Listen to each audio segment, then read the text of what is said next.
Hello students, कैसे हैं आप लोग। उम्मीद करता हूं कि आप लोग बहुत अच्छे से होंगे। करियर मेकर के प्लेटफॉर्म पे आपका बहुत बहुत स्वागत है। मैं हूं आपका अभिषेक सर। स्टूडेंट्स, हम लोगों ने अध्याय 1 हमारे आसपास के पदार्थ समाप्त कर लिया था। चलिए अब हम लोग अध्याय 2 क्या हमारे आसपास के पदार्थ शुद्ध हैं, इसकी आज शुरुआत करेंगे। स्टूडेंट्स, इसमें जो हेडिंग है वह कहा जा रहा है क्या हमारे आसपास के पदार्थ शुद्ध हैं। जैसे कि अगर एक सामान्य व्यक्ति से पूछा जाए कि वह शुद्ध किसे मानते हैं, तो हम लोग यही कहेंगे कि जिसमें मिलावट ना हो वह शुद्ध है। लेकिन विज्ञान की भाषा में वैज्ञानिकों का यह मानना नहीं है कि कोई भी पदार्थ अगर उसमें मिलावट नहीं है तो वह शुद्ध है। उनका अलग तरह से वो पदार्थ के शुद्ध होने की गणना करते हैं। इस चैप्टर में हम लोग जानेंगे कैसे वैज्ञानिक समझते हैं कि कोई पदार्थ शुद्ध है या नहीं है। ठीक है, चलिए शुरू करते हैं।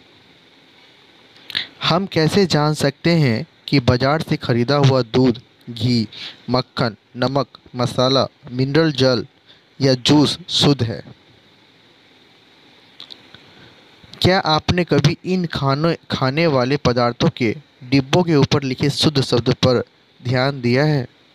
एक साधारण व्यक्ति के लिए शुद्ध का अर्थ होता है कि पदार्थ में कोई मिलावट ना हो, लेकिन वैज्ञानिकों के लिए ये शुद्ध सभी वस्तुएं विभिन्न पदार्थों के मिश्रण हैं। जैसे कि स्टूडेंट्स, कोई भी अगर इंसान, सामान्य व्यक्ति अगर से शुद्ध की परिभाषा अगर पूछिएगा तो वो यही कहेगा कि पदार्थ शुद्ध तभी है जब उसमें मिलावट नहीं हो। लेकिन वैज्ञानिक इससे परे अपनी परिभाषा देते हैं। तो चलिए जानते हैं कि वैज्ञानिक क्या समझते हैं। वैज्ञानिकों के अनुसार अगर आप उदाहरण के लिए दूध का उदाहरण लेते हैं तो दूध में क्या होता है, जल, वसा और प्रोटीन का मिश्रण है। तो यह वैज्ञानिकों के अनुसार यह शुद्ध नहीं होगा, क्योंकि वैज्ञानिक उन्हीं को शुद्ध मानेंगे जिसमें मौजूद जो पदार्थ के जो कण होंगे सभी एक ही रासायनिक प्रकृति के होंगे। चलिए देखते हैं। जब एक वैज्ञानिक किसी पदार्थ को शुद्ध कहता है तो इसका तात्पर्य यह है कि उस पदार्थ में मौजूद सभी कण समान रासायनिक प्रकृति के हैं। अगर दूध कह रहे हैं तो दूध में सारे जो कण होते हैं, जैसा कि हम लोग जान चुके हैं पिछले सारे वीडियोस में। अगर आप नहीं देखे हैं तो आप उन वीडियोस को जाके देख सकते हैं, जिसमें समझाया गया था कि सभी पदार्थ जो होते हैं वह छोटे छोटे कणों से मिलकर बने होते हैं। तो वैज्ञानिक उसी पदार्थ को शुद्ध कहेंगे जिसके सारे कण जो होते हैं वह समान रासायनिक प्रकृति के होते हैं। अब यहाँ दूध क्या है स्टूडेंट्स? दूध जो है जल, वसा और प्रोटीन का मिश्रण है। तो वैज्ञानिक इसे शुद्ध नहीं मानेंगे, क्योंकि दूध जो है वो पूरे एक समान कण से नहीं बना है। वह जल के कण, वसा के कण और प्रोटीन के कण से मिल करके बना है। इस तरह से वैज्ञानिकों के अनुसार यह दूध शुद्ध नहीं होगा। एक शुद्ध पदार्थ एक ही प्रकार के कणों से मिलकर बना होता है। जब हम अपने चारों ओर देखते हैं तो पाते हैं कि सभी पदार्थ दो या दो से अधिक शुद्ध अवयवों के मिलने से बने हैं। उदाहरण के लिए समुद्र का जल, खनिज, मिट्टी आदि सभी मिश्रण है। तो जितना भी हम लोग आसपास देखते हैं वह दो या दो से अधिक शुद्ध अवयवों से मिलने से बने हुए हैं। शुद्ध अवयव का मतलब हुआ कि सभी में अलग अलग जो है पदार्थ के कण मौजूद हैं। जैसे समुद्र का जल है, उसमें वनस्पतियाँ भी हैं, लवण भी हैं, खनिज में भी दो या दो से अधिक अवयव हैं। मिट्टी में भी हम बालू देखते हैं, छोटे साइज के बालू होते हैं, मध्यम आकार के, बड़े साइज के। तो ये सारे चीज़ में सभी मिश्रण है। तो मिश्रण क्या है इसे समझते हैं। मिश्रण जिसे पदार्थ कहा जाता है एक या एक से अधिक शुद्ध तत्वों या यौगिकों से मिलकर बना होता है। ठीक है, तो मिश्रण क्या है स्टूडेंट्स? जो एक या एक से अधिक शुद्ध तत्व या यौगिकों से मिलकर बना होता है। चलिए स्टूडेंट्स, पहले हम लोग तत्व के बारे में समझ लेते हैं कि तत्व किसे कहते हैं। तत्व जो होता है वह एक ही प्रकार के परमाणु से मिलकर बना जो होता है उसे जो पदार्थ एक ही प्रकार के परमाणु से बनकर बना होता है उसे तत्व कहते हैं। तत्व क्या है? अगर इसे एक और परिभाषा से देखें तो दो या दो से अधिक वर्गों में से जिसे विभाजित नहीं किया जा सकता है और ना ही इसे बढ़ाया जा सकता है तो उसे तत्व कहते हैं। जैसे कि सोना, चांदी, लोहा, sodium, potassium, hydrogen, helium, carbon, oxygen, ये सभी क्या है? तत्व हैं। और यौगिक उसे कहेंगे स्टूडेंट्स जो दो या दो से अधिक तत्वों को निश्चित अनुपात में मिलाकर रासायनिक संयोग से बनता है, उसे यौगिक कहते हैं। जैसे कि हाइड्रोजन और ऑक्सीजन तत्व हैं, और जब हाइड्रोजन के दो परमाणु ऑक्सीजन के एक परमाणु को मिलाते हैं तो H2O जल का निर्माण होता है। तो H2O क्या है? यौगिक। उसी तरह से CO2, NH3, H2SO4 यौगिक के उदाहरण हैं। चलिए आगे देखते हैं। किसी पदार्थ के अन्य प्रकार के तत्वों में भौतिक प्रक्रम द्वारा पृथक नहीं किया जा सकता है। हम जानते हैं कि जल में घुले हुए सोडियम क्लोराइड को वाष्पीकरण या आसवन विधि द्वारा जल से पृथक किया जा सकता है। तो जो जल में घुला हुआ है, जैसे जल सोडियम क्लोराइड का मतलब नमक, जब जल में हम नमक को घोल देते हैं तो उसे भौतिक प्रक्रम का मतलब होता है छान कर या फिर चून कर हम या फटक कर हम उसे अलग नहीं कर सकते। इसके लिए हमें वाष्पीकरण या आसवन विधि का प्रयोग करना होगा, तब जल में घुला हुआ जो नमक है हम उसे अलग कर पाएंगे। यद्यपि सोडियम क्लोराइड अपने आप में एक पदार्थ है,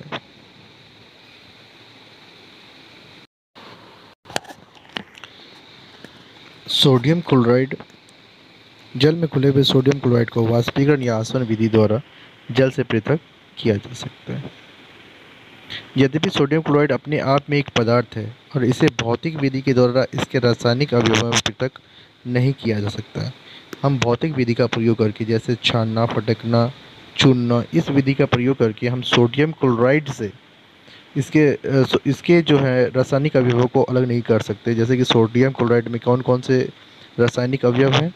सोडियम और क्लोरीन। हम इसको तोड़ नहीं सकते किसी भी फटक करके, छान करके या फिर चून करके। हमें इसे रासायनिक विधि का प्रयोग करके इनके अवयवों को अलग किया जा सकता है। इसी प्रकार चीनी एक पदार्थ है क्योंकि यह एक ही प्रकार के शुद्ध अवयव रखता है और इसका यौगिक समान रहता है। पेय पदार्थ और मिट्टी में एक समान कण नहीं है। किसी भी स्रोत से प्राप्त होने वाले किसी एक पदार्थ के अभिलाक्षणिक गुण एक समान होंगे। अगर कोई भी जो पदार्थ है वह किसी एक ही स्रोत से प्राप्त किया गया हो तो उसके अभिलाक्षणिक गुण एक जैसे होंगे। इस प्रकार हम कह सकते हैं कि मिश्रण में एक से अधिक पदार्थ होते हैं। मिश्रण के प्रकार। अवयवों की प्रकृति के अनुसार विभिन्न प्रकार के मिश्रणों का निर्माण होता है। इस तरह मिश्रण के कई प्रकार होते हैं। एक क्रियाकलाप को देखेंगे। 2.1 कक्षा को ओ, ब, स और द समूह में बांटें। एक बीकर जिसमें 50 मिलीलीटर जल और 1 चम्मच कॉपर सल्फेट चूर्ण हो, समूह ओ को दें। कक्षा को ओ, ब, स और द समूह में बांटना है और कक्षा ओ के लिए जल लेना है बीकर में 50 मिलीलीटर और 1 चम्मच उसमें कॉपर सल्फेट का चूर्ण मिला देना है। समूह ब के लिए भी एक बीकर लेना है जिसमें 50 मिलीलीटर जल रहेगा और इसमें 2 चम्मच हम कॉपर सल्फेट के चूर्ण को देंगे। कॉपर सल्फेट और पोटेशियम परमैंगनेट या साधारण नमक सोडियम क्लोराइड जिसे रासायनिक नाम है, समूह 100 और 2 को दें। दोनों को अवयवों की पृथक पृथक मात्रा दें। तो समूह 100 और 2 के लिए कॉपर सल्फेट या कॉपर सल्फेट और पोटेशियम परमैंगनेट या साधारण नमक उन्हें देना है।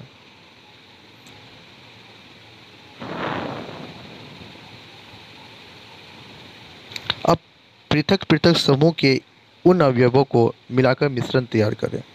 अब जो अलग अलग जो समूह हैं उनका जो जो उन्हें अवयव दिए गए थे, जिसमें समूह ओ को जल और कॉपर सल्फेट का चूर्ण दिया गया था, बो को 50 मिलीलीटर जल और 2 चम्मच कॉपर सल्फेट का चूर्ण दिया गया था, और ओ को 1 चम्मच। वहीं 100 और 2 को कॉपर सल्फेट और पोटेशियम परमैंगनेट या साधारण नमक दिया गया था। ठीक है। उनके रंग और बनावट के आधार पर एक रिपोर्ट तैयार करें।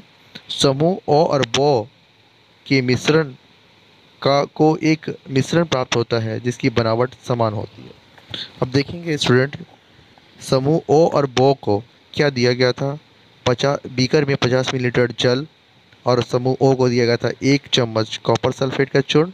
समूह बी को 2 चम्मच कॉपर सल्फेट का चूर्ण और 50 मिलीलीटर जल दिया गया था। तो दोनों को समान चीज़ दिया गया था, तो उनकी बनावट भी क्या होगी, उस मिश्रण की बनावट भी समान होगी। इस तरह मिश्रण को हम समांगी मिश्रण अथवा विलयन कहते हैं। तो जिसकी बनावट जिस मिश्रण की या जिस विलयन की जो है बनावट समान होती है, तो ऐसे मिश्रण को समांगी मिश्रण कहते हैं। ठीक है। इस तरह के मिश्रणों की कुछ अन्य उदाहरण हैं, जैसे जल में अगर हम नमक मिला देंगे, जल में चीनी मिला देंगे, तो इनकी भी बनावट क्या होगी, समान होगी। तो हम इसे समांगी मिश्रण कहेंगे। दोनों समूहों से प्राप्त घोल के रंगों की तुलना करें। यद्यपि दोनों समूह के पास कॉपर सल्फेट का घोल है, लेकिन उन दोनों घोल के रंगों की तीव्रता पृथक पृथक है। यह दिखलाता है कि समांगी मिश्रण अलग अलग पृथक पृथक संगठन रख सकते हैं। ठीक है स्टूडेंट्स, इसमें रंगों की जो तीव्रता है वो अलग अलग क्यों है? वह इसलिए है क्योंकि समूह ओ के पास जहां 1 चम्मच कॉपर सल्फेट मिलाए थे उन्होंने, वहीं समूह बो ने 2 चम्मच कॉपर सल्फेट मिलाया था। इसके वजह से उनके रंग की जो तीव्रता है वह अलग अलग हुई। तो इस तरह से हम क्या देखते हैं कि अगर मिश्रण समांगी है तो वे अलग अलग संगठन रख सकते हैं। संगठन मतलब बनावट। समूह 100 और 2 ने जो मिश्रण प्राप्त किया है उनके अंश भौतिक दृष्टि से पृथक है। समूह 100 और 2 समूह 100 और 2 ने कॉपर सल्फेट और साधारण नमक या पोटेशियम परमैंगनेट का जो है अवयव पाया था। इसमें क्या है, तो इसमें जो मिश्रण था उसके अंश जो है भौतिक दृष्टि से अलग अलग है। कॉपर सल्फेट अलग है, पोटेशियम परमैंगनेट वो उनका संगठन अलग है, या फिर अगर हम सोडियम क्लोराइड लेते हैं तो उनका संगठन भी अलग है। तो इस तरह के मिश्रण को विषमांगी मिश्रण कहते हैं।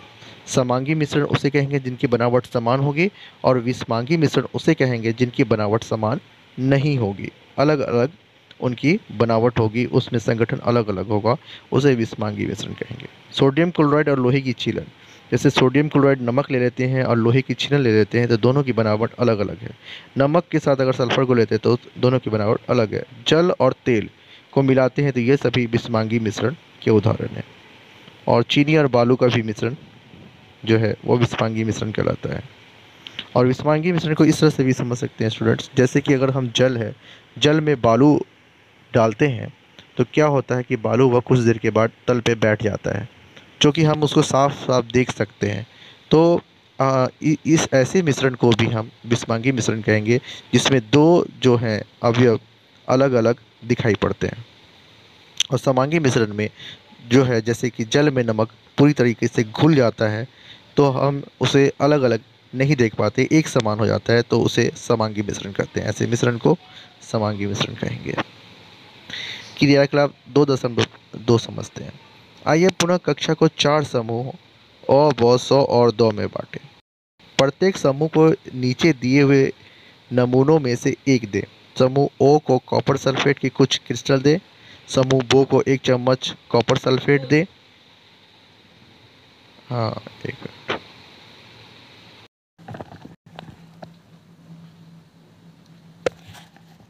समूह समूह 100 को चौक का चूर्ण या गेहूं का आटा दें।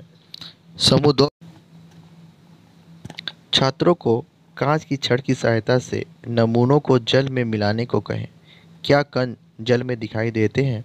जो ये इन्हें नमूना दिया गया था, समूह ओ को कॉपर सल्फेट की कुछ क्रिस्टल, बो को 1 चम्मच कॉपर सल्फेट, 100 को चौक का चूर्ण या गेहूं का आटा और समूह 2 को दूध का सियाई।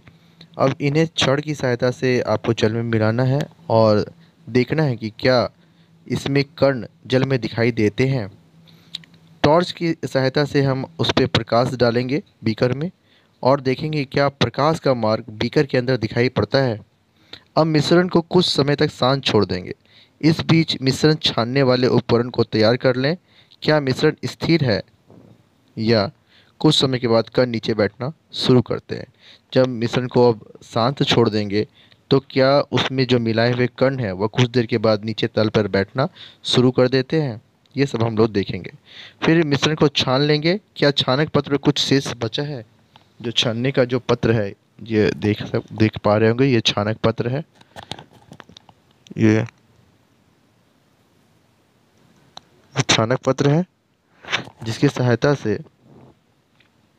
हमें यह देखना है कि क्या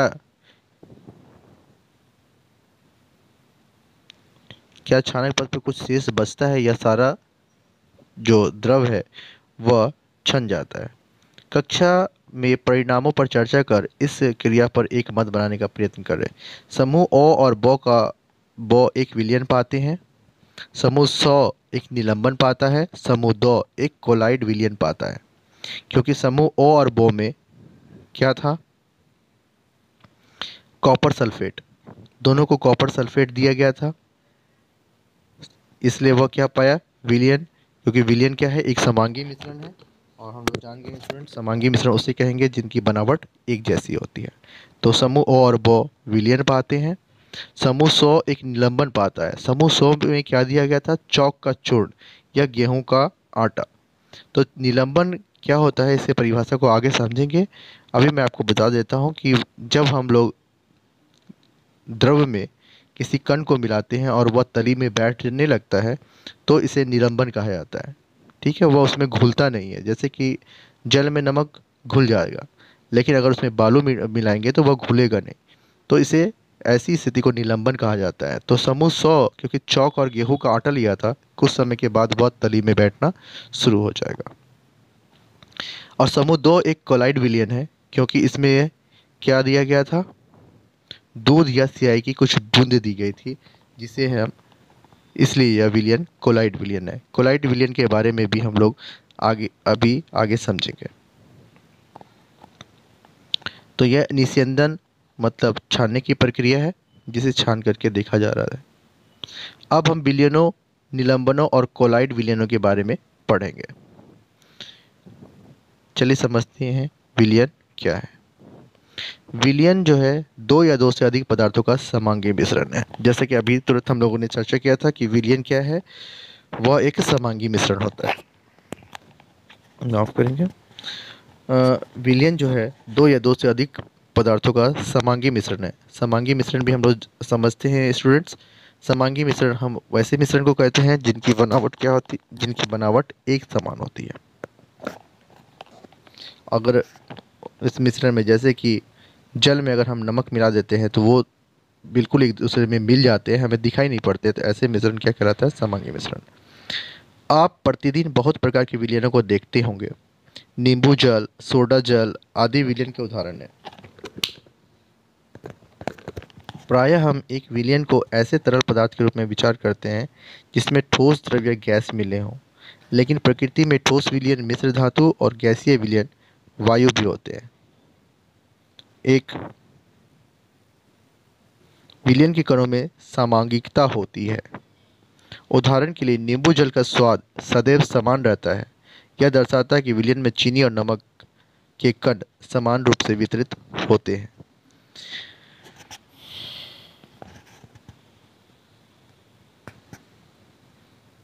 मिश्र धातु के बारे में समझ लेते हैं।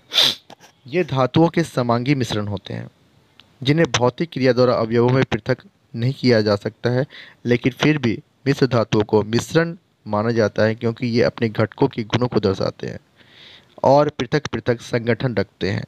जैसे कि पीतल में जिंक 30% होता है और कॉपर लगभग 70% का मिश्रण होता है।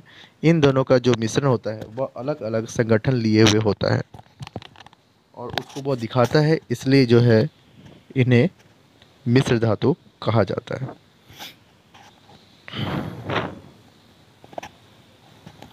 अब समझते हैं स्टूडेंट, किसी विलयन में कितने भाग होते हैं इसे समझते हैं। विलयन के दो भाग होते हैं, एक तो होता है विलायक, दूसरा होता है विलय। ठीक है। विलायक वह होता है जो जिसमें जो है विलय को घोला जाता है। जैसे कोई अ,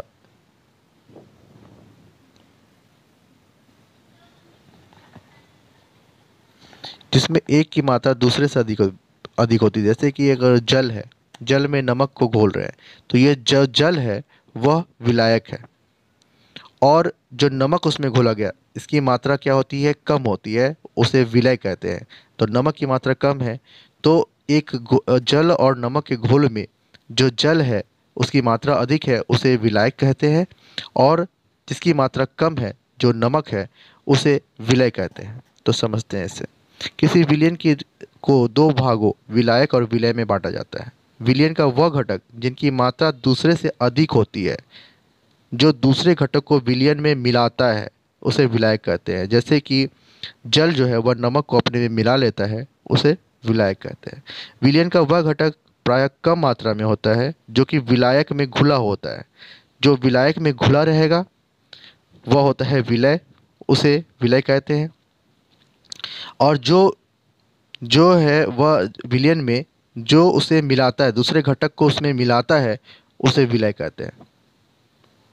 विलयन में जो दूसरे घटक को मिलाता है वह विलायक, और जो जो घटक जो है उस विलायक में घुला हुआ रहता है वह विलय कहलाता है। जैसे कि एक नमक और पानी के घोल में जल जो है वह विलायक है और नमक विलय है।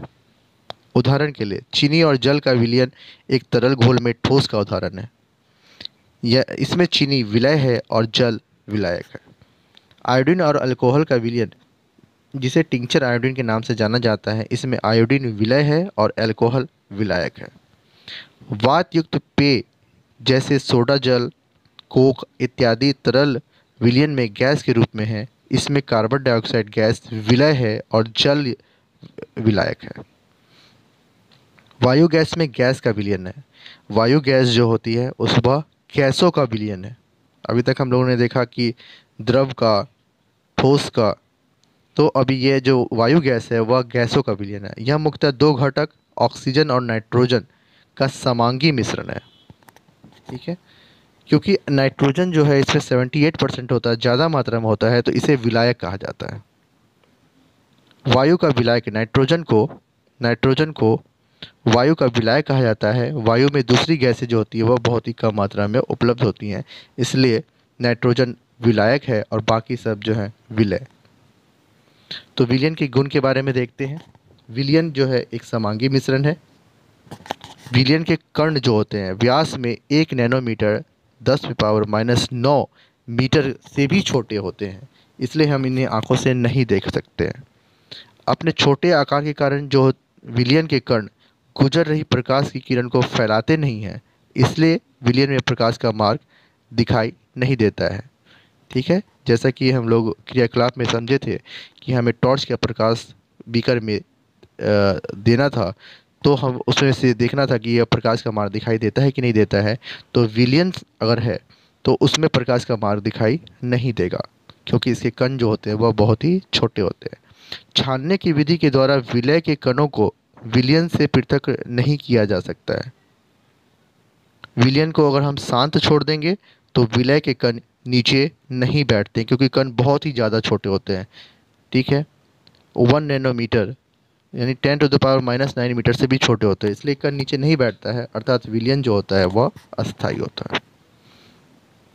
चलिए विलयन की सांद्रता के बारे में समझते हैं।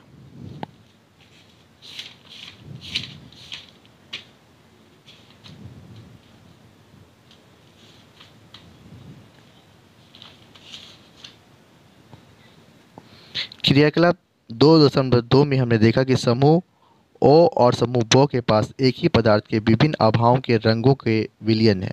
हम लोग जानते हैं कि विलयन में पृथक पृथक मात्रा में विलायक और विलय पदार्थ होते हैं। विलयन में मौजूद विलय पदार्थ की मात्रा के आधार पर इसे तनु, सांद्र या संतृप्त घोल कहा जा सकता है। तनु और सांद्र तुलनात्मक शब्द हैं। क्रियाकलाप 2.2 में समूह ओ द्वारा प्राप्त विलयन समूह ब की तुलना में तनु है। क्रियाकलाप 2.2 में क्या देखा गया कि समूह ओ में कॉपर सल्फेट के कुछ क्रिस्टल दिए गए, जबकि समूह ब में 1 चम्मच कॉपर सल्फेट के क्रिस्टल दिए गए। उसमें कुछ दिया गया और यह 1 चम्मच दिया गया था। तो यही कहा जा रहा है यहाँ पे स्टूडेंट कि समूह ओ का जो विलयन है वह समूह ब की तुलना में तनु है। इसको समझते हैं तनु और सांद्र। जैसे कि मान लिया जाए एक गिलास पानी लेते हैं और 1 गिलास पानी में हम 1 चम्मच नमक डाल देते हैं। फिर एक और गिलास पानी लेते हैं और उसमें हम 2 चम्मच नमक डाल देते हैं। तो जिसमें हमने 1 चम्मच नमक डाला था वह जिसमें हमने 2 चम्मच डाला उसकी अपेक्षा तनु कहलाता है, वह तनु है। और दूसरा वाला जो है वह सांद्र है, जिसमें हमने 2 चम्मच नमक मिलाया था, वह सांद्र विलयन होगा। और तनु विलयन जो होगा उसमें कम मात्रा में विलय पदार्थ था। तो मतलब विलय पदार्थ के आधार पर, उसकी मात्रा के आधार पर हम लोग तनु, सांद्र या संतृप्त घोल है ये समझते हैं। ठीक है, तो विलय कौन है? नमक। और विलायक कौन है? याद रखेंगे स्टूडेंट, वह है जल।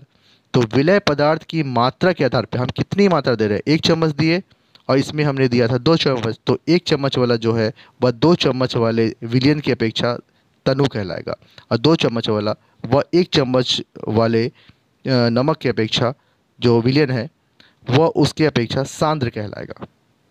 ठीक है, अब आगे समझेंगे क्रियाकलाप 2.3।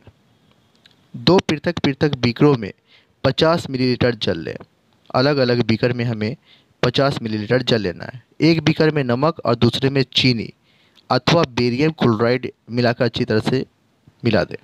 तो एक में हमें नमक लेना है, दूसरे में चीनी ले लेंगे या बेरियम क्लोराइड लेंगे।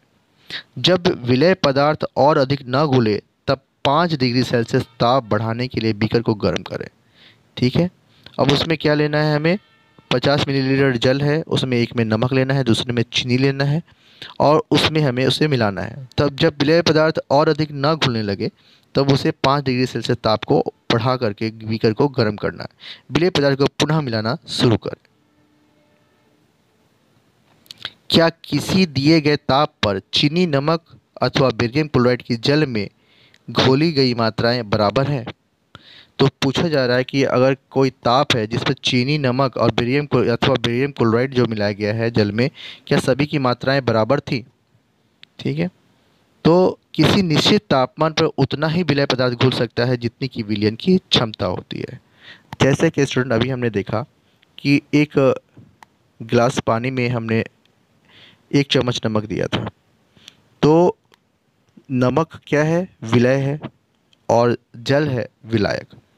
अब उसमें हम इतना जो है एक निश्चित तापमान पर जो है उसमें उतना ही हम दे सकते हैं जितना कि उस पानी की, जैसे 1 गिलास पानी है, जितनी उसकी क्षमता होगी उतना ही वह नमक घोल सकता है। जब उसकी क्षमता ख़त्म हो जाएगी तो उसमें नमक जो है वह घुलना बंद हो जाएगा और एक समय ऐसा आएगा कि वह नमक घुलेगा नहीं बल्कि वह तल पर बैठना शुरू कर देगा। ठीक है, तो किसी निश्चित तापमान पर उतना ही विलय पदार्थ घुल सकता है जितनी कि विलयन की क्षमता होती है, यही बात कहा जा रहा है। दूसरे शब्दों में, दिए गए निश्चित तापमान पर यदि विलयन में विलय पदार्थ नहीं घुलता है तो इसे संतृप्त विलयन कहते हैं। तो संतृप्त विलयन की परिभाषा यहाँ से आ गई कि यदि विलयन में विलय पदार्थ नहीं घुलता है तो ऐसे विलयन को संतृप्त विलयन कहते हैं। जैसे कि अभी देखें हम लोग स्टूडेंट की एक गिलास पानी है, उसमें हम लोगों ने नमक को घोला और हम उसे घोलते जा रहे, नमक को दे करके उसे घोलते जा रहे हैं। लेकिन एक समय जब ऐसा आएगा जब नमक घुलना बंद हो जाएगा और वह जो जल है वह उसमें इतनी क्षमता नहीं रहेगी कि वह उसे और अधिक नमक को घोल सके। तो जब नमक घुलना बंद हो जाए और वह तल पे आके बैठने लगे तो ऐसा विलयन संतृप्त विलयन कहलाएगा। ठीक है। विलय पदार्थ की वह मात्रा जो इस ताप पर संतृप्त विलयन में उपस्थित है उसकी घुलनशीलता कहलाती है। तो जो विलय पदार्थ की मात्रा है जब तक उसमें वह उस विलयन में घुल रहा है तो उसकी जो मात्रा है उस ताप पर संतृप्त विलयन में जितने वो उपस्थित है विलय की मात्रा उसकी घुलनशीलता कहलाती है जब तक वह घुलता है। यदि एक विलयन में विलय पदार्थ की मात्रा संतृप्तता से कम है तो इसे असंतृप्त विलयन कहा जाता है। तो स्टूडेंट समझते हैं असंतृप्त विलयन क्या है। जैसे कि एक जल है, उसमें एक चम्मच, एक गिलास जल है उसमें एक चम्मच हम नमक देते हैं तो वह घुल जाता है। तो जब तक नमक उस विलयन में घुल रहा है तब तक उसे असंतृप्त विलयन कहेंगे। जैसे कि यहाँ पे कहा गया है यदि एक विलयन में विलय पदार्थ की मात्रा संतृप्तता से कम हो तो संतृप्तता कब होगी स्टूडेंट? जब वो उसमें नमक घुलना बंद हो जाएगा। नमक घुलना बंद हो जाएगा तो वो, अगर नमक उसमें नहीं घुल रहा है तो वो संतृप्त विलयन है। और यहाँ कहा गया है कि पदार्थ की मात्रा संतृप्तता से कम है, मतलब संतृप्त हो चुका है, संतृप्त अभी जब नहीं हुआ है विलयन, संतृप्तता से कम मतलब संतृप्त अभी नहीं हुआ है, तो ऐसे विलयन को असंतृप्त विलयन कहते हैं। ठीक है, जब उसमें उसमें विलय पदार्थ घुल रहा हो। यदि विलयन में विलय पदार्थ की सांद्रता संतृप्त स्तर से कम हो तो उसे अति संतृप्त विलयन कहते हैं। तो एक समय में यहाँ पे क्या कहा गया था स्टूडेंट, क्रियाकलाप को एक बार फिर से देख लेते हैं। यहाँ पे कहा गया था जब विलय पदार्थ और अधिक, यहाँ पे जब विलय पदार्थ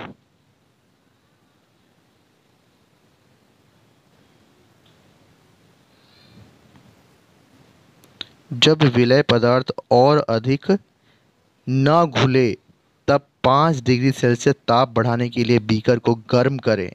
जब नहीं घुल रहा है मतलब अब जो विलयन है वह संतृप्त विलयन हो चुका है तो तभी वो नहीं घुल रहा है तो क्या करना है, हमें ताप को बढ़ा देना है। और जब हम ताप बढ़ाते हैं तो क्या होता है स्टूडेंट्स कि विलयन में जो विलय है वह फिर से घुलने लगता है। जैसा कि हम लोग देखते हैं हलवाई वाले जब जल में चीनी मिलाते हैं और जब वह नहीं घुलने लगता है तो वो उसे गर्म करते हैं। तो ऐसे विलयन को क्या कहते हैं, अति संतृप्त विलयन। हमने क्या देखा था कि एक गिलास जल लिया था, उसमें नमक को घोला था और जब एक समय ऐसा आया जब जल की क्षमता इतनी नहीं रही कि वह नमक को पूरी तरह से घोल लेगा, तो और क्या हुआ, नमक अब जब उसमें मिला रहे हैं तो वह क्या हो रहा है, तल पे आके बैठ रहा है। तो हम जब उसको गर्म करेंगे, उसे जब हम गर्म करेंगे, उसमें ताप बढ़ाएंगे, उसमें उसमें हीट देंगे, तो वह क्या हो, जो तल पे बैठा हुआ जो नमक है वह फिर से क्या होगा, उस विलयन में घुलना स्टार्ट हो जाएगा। तो ऐसे विलयन को क्या कहते हैं, अति संतृप्त विलयन कहते हैं।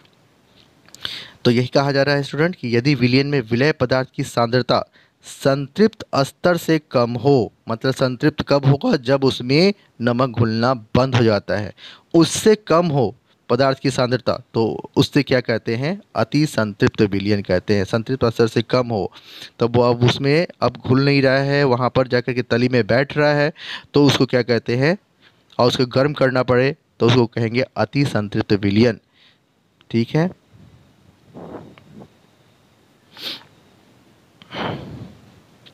यदि आप किसी विशिष्ट ताप पर एक संतृप्त विलयन ले तथा इसे धीरे धीरे ठंडा करें तो क्या होगा?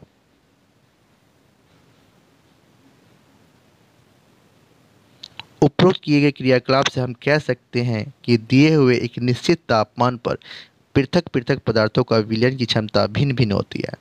तो ऊपर के क्रियाकलाप से हम यह बता सकते हैं कि अगर निश्चित तापमान पर किसी अलग अलग पदार्थ की विलयन क्षमता जो होगी वह भिन्न भिन्न होगी। ठीक है, कोई संतृप्त होगा, कोई असंतृप्त होगा और कोई जो है अति संतृप्त होगा। ठीक है, विलायक की मात्रा द्रव्यमान अथवा आयतन में घुले हुए विलेय पदार्थ की मात्रा को अथवा विलेय पदार्थ की मात्रा जो विलयन की किसी दी गई मात्रा अथवा आयतन में उपस्थित हो उसे विलयन की सांद्रता कहते हैं। तो विलयन की सांद्रता के बारे में यहाँ परिभाषा दिया गया है, विलायक की मात्रा में घुले हुए विलेय पदार्थ की मात्रा। तो जित विलायक में जो हम लोग जान चुके हैं कि जो विलय होता है उसी की मात्रा के आधार पर विलयन की सांद्रता निर्धारित होती है।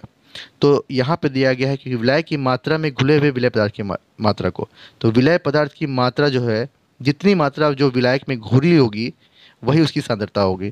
या इसको इस तरह से लिख सकते हैं कि विलय पदार्थ की मात्रा जो विलयन की किसी दी गई मात्रा अथवा आयतन में उपस्थित हो। तो विलय पदार्थ की जितनी भी मात्रा होगी जो उस विलयन में जो है या फिर उसकी आयतन में, आयतन मतलब वह जितने क्षेत्र में है, तो उसमें अगर उपस्थित होगा तो वही उसकी क्या होगी, विलयन की सांद्रता होगी। तो विलयन की सांद्रता की इस तरह से क्या एक सूत्र आया, विलय की मात्रा बटे विलयन की मात्रा या विलय की मात्रा बटे विलायक की मात्रा। विलयन की सांद्रता को दर्शाने की बहुत सी विधियां हैं, लेकिन हम यहाँ सिर्फ 2 विधियों के बारे में चर्चा करेंगे। द्रव्यमान या विलयन के द्रव्यमान प्रतिशत क्या होगा, विलय पदार्थ का द्रव्यमान बटा विलयन का द्रव्यमान गुना 100। फिर द्रव्यमान या विलयन के आयतन प्रतिशत क्या होगा, विलय पदार्थ का द्रव्यमान बटा विलयन का आयतन गुना 100। एक यहाँ पे न्यूमेरिकल दिया गया है स्टूडेंट्स, इसे भी देख लेते हैं।